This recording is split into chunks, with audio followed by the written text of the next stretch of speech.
মাইলস্টোনে এই ভবন থেকে এই শিশুরা শেষ বিদায় নেয়। ফাইটার প্লেনটি সরাসরি এই দিক থেকে আসে এবং হায়দার আলী ভবনকে মিনিটেই শেষ করে দেয়। শিশুরা কখনই জানতো না এটি তাদের শেষ দিন। শুরু হওয়া সোনালী সকাল পরিণত হয়েছিল এক ঝলসানো দুপুরে। মাত্র কয়েক মিনিটের ব্যবধানে ফাইটার F7 বিজিআই নিয়ে আসে মাইলস্টোনে এক বিশাল শোকের বন্যা। আমি পুড়ে যাওয়া হায়দার আলী ভবনটির ভিতরে সরাসরি প্রবেশ করি। খুঁজে পেয়েছিলাম সেখানে শিশুদের রেখে যাওয়া সুস্পষ্ট কিছু অস্তিত্ব।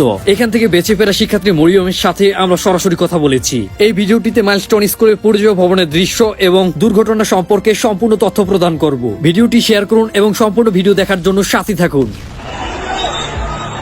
বন্ধুরা, এখন আমি দাঁড়িয়ে আছি ভবনটির একেবারে পিছন দিকে। এইখান থেকে মাত্র কয়েক কিলোমিটার দূরে শাহজালাল বিমানবন্দর থেকে পাইলট তকির F7 বিজিআই প্রশিক্ষণ বিমানটি নিয়ে প্রথমবার সে আকাশে একাই ওড়েন। বিমানটি উড্ডয়নের সময় ছিল একটা 6 মিনিট। সিসিটিভির ফুটেজ অনুযায়ী বিমানটি একটা 12 মিনিটে মাটিতে আছড়ে পড়েন। চলুন আমরা মাইলস্টোন স্কুলের ভিতরে প্রবেশ করি।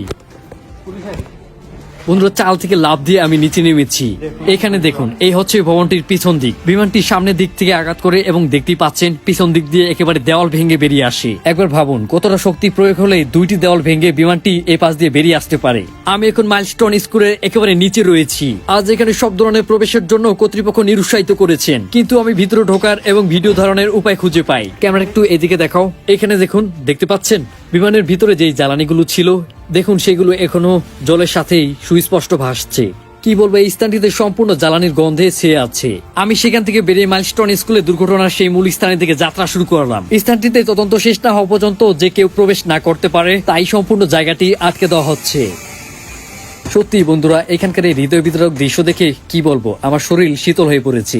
বিমানটি সোজা এই দিক থেকে আসে এবং দেওয়ালটি ভেঙে অপর পাশ দিয়ে বেরিয়ে যায়। এই রাস্তাটি হচ্ছে ভবনের একমাত্র প্রবেশ পথ। বিমানটি আশ্রয় পড়ার সাথে সাথে বাঁদিকে সবচেয়ে বেশি আগুন ছড়িয়ে পড়ে এবং ভিতরে থাকা শিশুরা বেরিয়ে আসার জন্য ছোটাছুটি করে, কিন্তু তাদের নিচে বেরিয়ে আসার জন্য কোনো উপায় ছিল না, কেননা বেরিয়ে আসার প্রবেশ পথে জ্বলছিল হাজার হাজার ডিগ্রি তাপমাত্রার আগুন। স্কুলে থাকা ফায়ার সিস্টেমও এই চরম অগ্নি দমনে উপযুক্ত নয়, কেননা ভিন্ন জ্বালানির তুলনায় ফাইটার বিমানে ব্যবহৃত জ্বালানির প্রভাব অনেক বেশি।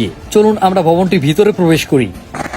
বিমানটি সবার প্রথম ভবনের এই স্থানটিতে আঘাত করে একেবারে সোজা দেখতে পাচ্ছেন এই দিক থেকে আসে। দেওয়ালে এবং গাছে লেগে থাকা মাটিগুলো প্রমাণ দেয় যে বিমানটা কতটা জোরে আছড়ে পড়ে। দেখতে পাচ্ছেন নিচের মাটিগুলো দুই পাশ থেকে সরে একটি সরু খাল তৈরি হয়ে আছে। ঠিক এই স্থানটিতেই সোনালী সকালে শুরু হয়েছিল বাচ্চাদের পড়াশোনা, কিন্তু কেই বা জানতো এটি হতে যাচ্ছে তাদের জন্য শেষ দিন। এখানকার মাইলস্টোন স্কুলের একজন শিক্ষকের মতে নিয়মিত বাচ্চাদের দুপুর 1টায় ছুটি দেওয়া হয়, কিন্তু সেই দিনও ঠিক সেরকমটি হয়েছিল। তবে ছুটির পরেও কিছু বাচ্চাদের প্রাইভেট পড়ানো হয়। সেই প্রাইভেটে শিশু শিক্ষক এবং যেই গার্জিয়ানরা ছিলেন তারাই এই দুর্ঘটনার সম্মুখীন হয়েছেন। যেই ভবনটিতে বিমান বিধ্বস্ত হয়েছে সেটির নাম হায়দার আলী ভবন। ভবনটি দোতলা বিশিষ্ট এবং এটি একটি প্রাথমিক বিদ্যালয়। তবে এখানে 3য় শ্রেণী থেকে 8ম শ্রেণী পর্যন্ত ক্লাস করানো হয়। শিক্ষকের মতে বর্তমান 2000-এর বেশি ছাত্রছাত্রী রয়েছে এই হায়দার আলী ভবনে। তার মতে দুর্ঘটনার দিন প্রায় 200 লোক আহত হয়েছেন। তবে সে আরো বলেন সেখানে 60 জনের পরিস্থিতি খুবই বিপজ্জনক ছিল, যাদের বেঁচে থাকার আশঙ্কা খুবই কম। দ্বিতীয় তলায় 2টি ক্লাসরুম এবং একটি টিচার রুম পড়ে সেখানে উপস্থিত ছিলেন প্রায় 15 থেকে 20 জন। উপরের গ্রিল ভেঙে সেনাবাহিনী তাদের আহত অবস্থায় বের করে আনতে সক্ষম হয়। বন্ধুরা, বর্তমান নিহতর সংখ্যা নিয়ে স্বাস্থ্য অধিদপ্তর ও ISPR এর 2 রকম তথ্য রয়েছে। তবে ISPI প্রকাশ করেছে এই পর্যন্ত মোট 32 জন প্রাণ হারিয়েছে।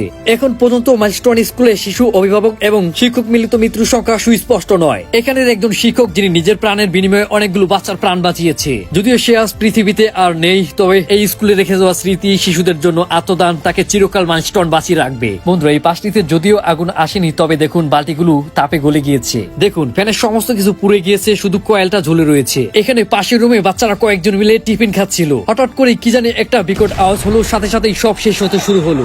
এখান থেকে একটি বই তুলে আপনাদের দেখাই, চলুন। 3য় শ্রেণীর শিক্ষার্থী তোফিয়া, জানি না শিশুটি কোথায় আছে কিংবা কেমন আছে। বন্ধুরা, সত্যি কি হৃদয় বিদারক দৃশ্য, তাই না? জাতীয় সঙ্গীত এবং শপথ পাঠের মাধ্যমে শুরু হতো শিশুদের সোনালী সকাল। হয়তোবা যারা বেঁচে ফিরেছে তারা আর কখনোই খুঁজে পাবে না তাদের সহপাঠীদের। 3য় শ্রেণীর শিক্ষার্থী আরিস তার সব থেকে কাছের বন্ধুকে হারিয়েছে। আমি সান্ত্বনা দিছি, আম্মু তুমি তাদের জন্য দোয়া করবা, ভয় পাইও না, তোমার বন্ধুরা মারা গেছে, তুমি তাদের জন্য দোয়া করবা। আমি তারা সান্ত্বনা দিচ্ছি। সে রীতিমতো খাওয়া দাওয়া বন্ধ করে দিছে। কালকে আমি নিজে সারা দিনের পরে রাত্রে আমি একটু খাওয়াইছি তাদের।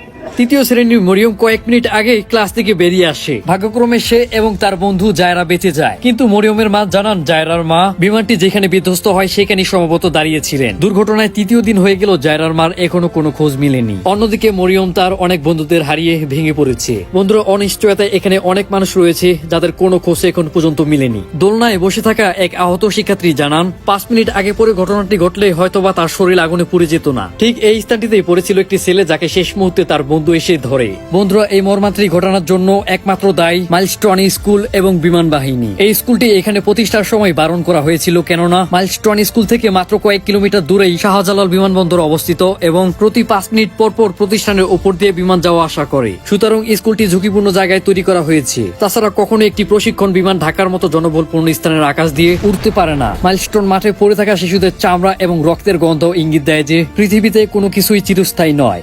ভিডিওটি অবশ্যই শেয়ার করতে ভুলবেন না। এতক্ষণ Uttara Diabari Milestone school and college থেকে সাথেই ছিলাম নট ব্লগ।